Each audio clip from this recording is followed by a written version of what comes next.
자, 오늘 일발장전은 시장과는 별개로 작은 소형주입니다. 근데 아주 흥미로운 주제가 등장을 했어요. 경영권 분쟁이 촉발될 가능성이 매우 농후한 기업이 나왔습니다. 어제 파나진이라는 기업인데 시가총액은 1,200억인데 알짜 바이오 기업입니다. 이익도 잘 나고 현금성 자산도 많고. 근데 이 회사의 어제 공시를 보면은 주식 등의 대량 보유자 소유 주식수 변동 공시, 용어는 어려운데 대주주가 바뀌었다는 얘기죠. 대주주의 내용을 보니까 조만호 씨, 개인입니다. 조모 씨 외 17명, 17분이 14.9%의 지분을 취득했다고 공시했습니다. 480만 주 정도 되는데 현재 대주주는 김성기 씨로 지분율이 12.7%. 요거보다 한 2% 정도 더 많게 지금 샀대요. 공시를 했어요. 왜? 이게 뭐지? 봤더니 기존 대주주가 주가에는 별로 관심이 없었던 모양이에요. 그래서 이 개인 주주분들이 상장 전부터 주식을 좀 많이 매입을 했던 회사의 비전을 보고 근데 회사 주가에 관심을 안 두고 이익은 나는데 잘 안 되고 어디로 빠져나가는 것 같고 해서 봤더니 분쟁의 씨앗이 이 김성기 대표의 부인이 운영하는 진단업체가 코스닥에 IPO를 출진하면서 기존 주주들하고 분쟁이 생긴 모양이에요. 불만이 있겠죠. 그죠? 회사가 좋아서 주식을 이제 소유하고 있었는데 이익이 다 도망가니까 그리고 봤더니 부인 회사로 가는 것 같다.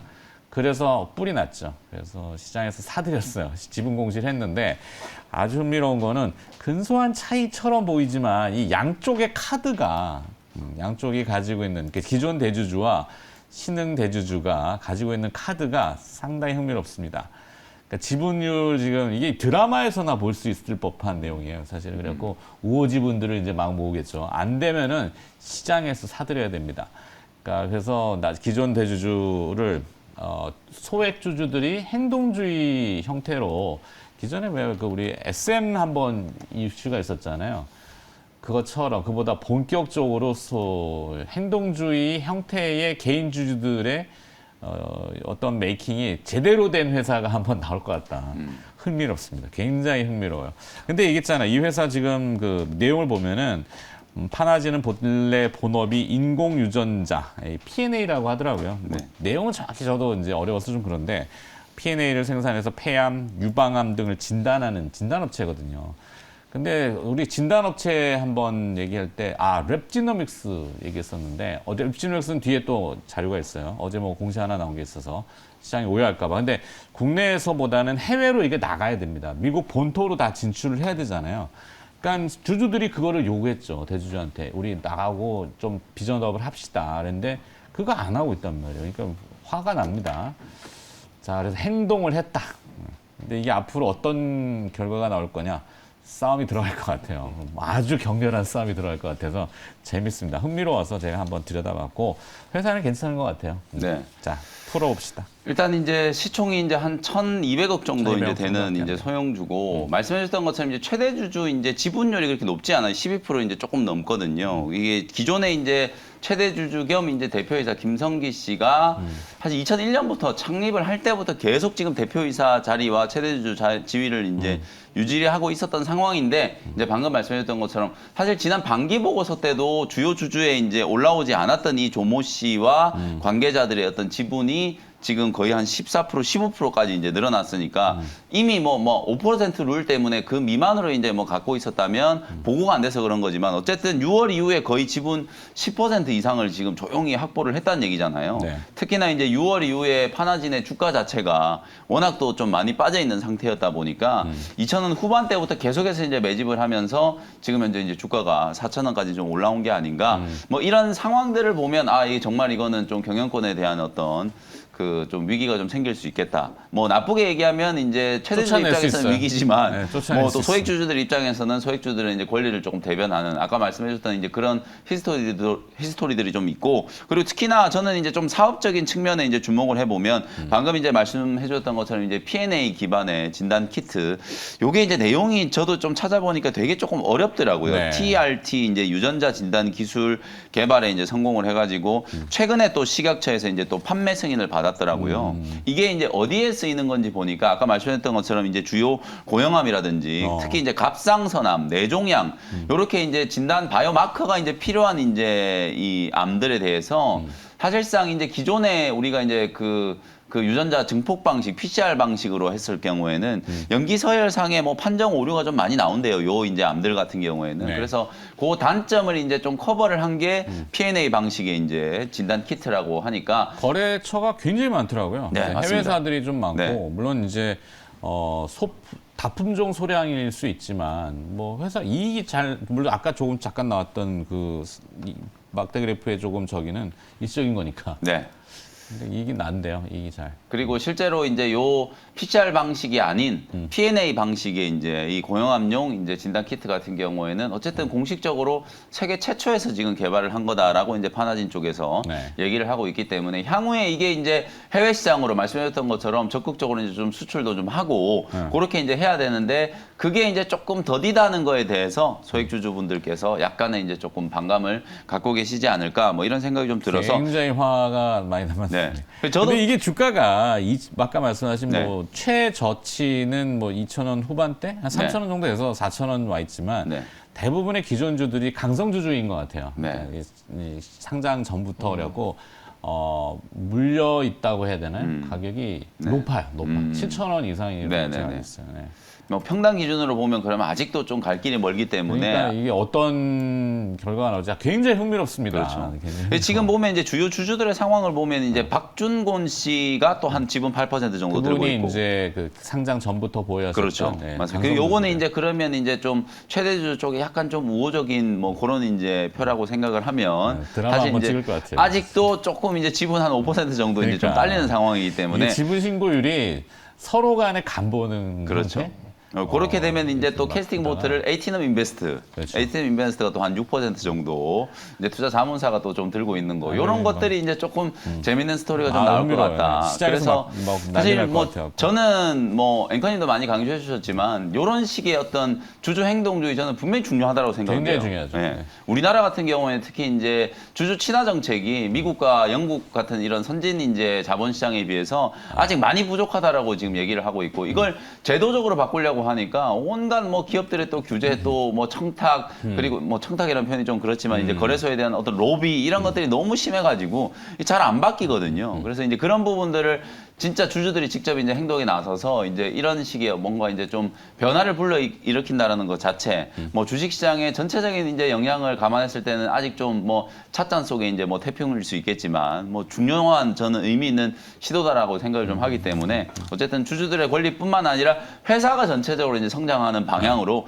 좋은 결과물들이 좀 나오면 좋겠다라는 생각이 좀 들고 저는 진짜 딱 요 회사 얘기를 해주셔서 가장 먼저 떠오른 게 그냥 랩지노믹스였거든요. 랩지노믹스, 네. 네, 좋은 그림을 그려주고 있잖아요, 네. 랩지노믹스가. 관계된 기업으로는 랩지노믹스하고 그다음에 이제 한 종목 더 좀 추가를 좀 한다면 피플바이오 역시 네. 이제 피플바이오도 이제 진단 키트 쪽이고 최근에는 이제 알츠하이머용 진단 키트 상용화에 대한 이제 기대감이 반영되고 있는 종목이기 때문에 요 두 종목 정도 그냥 관계 있는 기업으로 좀 추가를 좀 해드려 보도록 하겠습니다. 네, 랩지노믹스 얘기 나와서 그런데 랩지노믹스 어제 그 공시 하나 나왔는데 11월로 예정되어 있던 사모펀드 루하피의 경영권 양수 딜 클로징 요게 한 달 뒤로 연기가 됐어요. 돈이 없어서 돈을 안 준 게 아니라 그래서 어제 이종훈 대표한테 물어봤습니다. 직접 통화를 물어봤더니 오픈해도 된다는 상장사 메이저 그 대형 진단 키트사들이 자기네들도 좀 참여를 하고 싶다. 왜냐하면 우리가 얘기했듯이 아까 미국으로 지금 본토로 나가야 되잖아요. 본토랜다.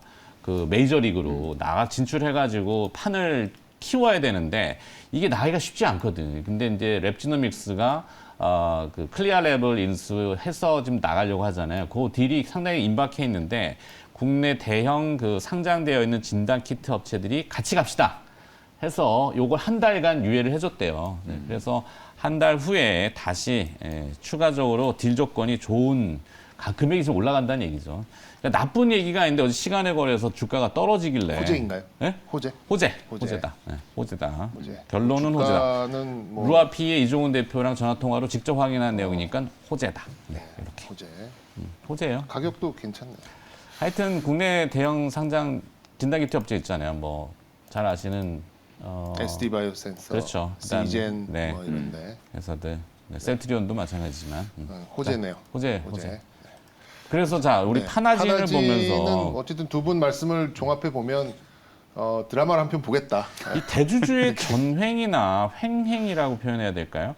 회사가 자기 거잖아요. 그러니까 주가 오르는 거 원치 않아요. 가업을 승계하거나 상속 증여하려면은 주가가 낮을수록 좋으니까 그러면 기존 주주 입장에서는 그냥 먼 산만 바라보고 있고 하니까 주주들이 행동하는 거죠. 근데 이런 거는 굉장히 활성화돼야 된다고 저는 봅니다. 그런 드라마가 많이 있죠. 많이 드라마 있죠. 있고 일단 뭐 쌈 구경을 하시겠다고 하니까. 네. 근데 우리나라 그런 문화가 있잖아요. 어디 지금 창업주가 있는데 어디 저 주주들이 모여가지고 이렇게 뭐 하냐, 막 약간 그런 문화, 이렇게 좀 이상하다. 그러니까 좀 오래된 그런 문화 같은 게 있는데 어쨌든 지금은 개인 투자자들이 굉장히 스마트해졌고 네. 그리고 이 자신들의 권리의 변화 이런 것들을 이제 어떻게 보면 투자의 문화의 변화니까 저는 장기적인 관점에서는 뭐 어쨌든 회사는 주주 거고 주주는 의결권을 가지고 이제 힘을 행사를 하는 거니까 뭐 이게 뭐 불법인 것도 아니고요. 뭐 저는 바람직한 분명히 그 주주들한테는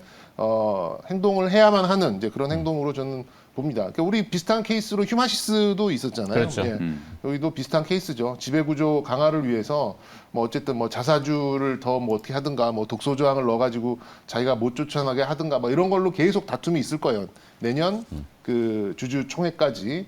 그리고 이제 이런 이게 제가 이제 판교에서 근무를 해서 그런가 몰라도 이런 회사들이 판교에 좀 많았어요. 네. 그러니까 자본이 약해가지고 이제 지분 희석이 많은 회사들 많습니다. 그러니까 대주주 지분율이 이제 상장에는 그래도 한 30% 가까이 돼야 되니까 겨우 맞춰놨는데 이게 또 뭐 그렇다고 이제 정말 벤처처럼 일만 하셨던 분들이라 뭐 돈도 없고 뭐 그러다 보니까 뭐 지분이 좀 약해지고 또 뭐 증자 받고 이러면서 대주주의 지배 구조가 약한 기업들 중에서 유보 현금이 파나진도 한 200억 넘게 있더라고요. 맞아요. 캐시가. 그러면은 네. 언제라도 이런 좀 그러니까 대상이라고 좀 그렇고 이 이제 기존 개인 주주들이 연합을 해가지고 적극적으로 자신들의 맞아요. 의견을 표현할 가능성은 좀 높아진다. 뭐 저는 이건 긍정적으로 보고 있습니다. 대기업도 예외는 아니죠. 가장 박진감 넘치는 이 시장 내에서 싸움이 났었던 게 옛날에 현대 엘리베이터가 한번 네. 있었어요.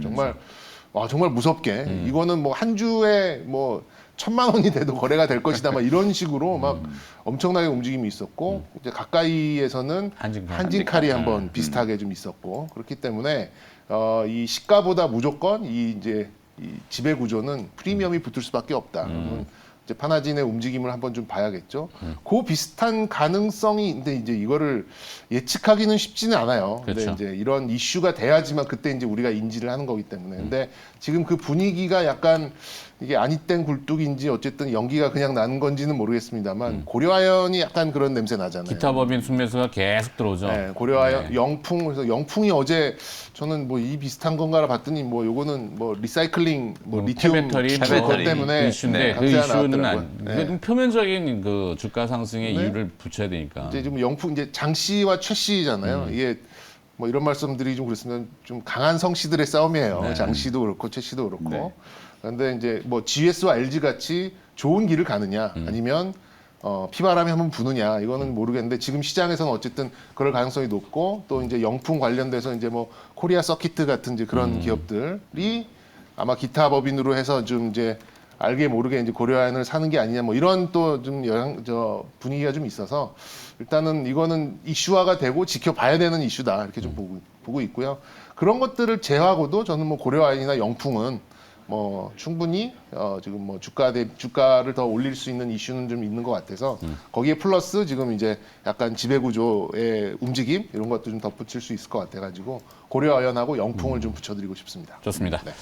자, 이 지배구조 이슈, 경영권 분쟁 가능성, 파나진이라는 소형주를 보고 있지만 이게 볼성 사나운 집안 싸움으로 끝나는 것이 아니라 주주행동주의의 건전한 정착을 바라는 마음에서 좀 다뤄드렸고 하여튼 좀 참고해서 이런 문화가 좀 형성이 잘 됐으면 좋겠습니다. 자, 일반장전은 그래서 뭐 파나진 주변으로 뭘 붙일까요? 저는 고려아연? 고려아연 하죠. 네. 고려아연, 네. 좋아요. 고려아연, 그 다음에 저는 랩지노믹스 랩지노믹스. 붙이고 싶고 아까 차장님 말씀해 주신 거 듣다 보니까 코리아 서키트 눈에 띄네요. 이게 왜냐하면 영풍그룹에 보면 계열 지금 있죠. 그 고려아연도 있고 그다음에 코리아 서키트도 있고 계열 회사들이거든요. 계열 많아요. 네. 이쪽에 이제 뭔가 좀 또 이슈가 좀 될 수 있기 때문에 같이 한번 끼워넣기 한번 해보도록 하겠습니다. 하여튼 주주분들이 목소리를 낼 수 있는 어제 이구 산업도 한번 했는데 장중에 오르다가 이제 밀렸긴 했습니다만 거기도 주주 구성 희한하다 그랬잖아요. 네. 가족 경영이 말이 좋아 가족 경영이지. 그 우리 왜 얼마 전에 무상증자 네. 관련된 것도 네. 무증 관련된 종목 찾기 막 이런 거 했었는데 맞아요. 약간 이렇게 분위기가 되면 최대주 지분 낮은데 낮고 알짜 현금 많이 회사들. 갖고 있는 그렇지. 회사들 좀 또 대상이 될 수 있기 때문에 그것도 맞습니다. 하나 좀 지켜볼 만한 싸움을 포인트가 될 것 좋아하시는군요. 같아요. 싸움 구경을. 왜 그래요? 네.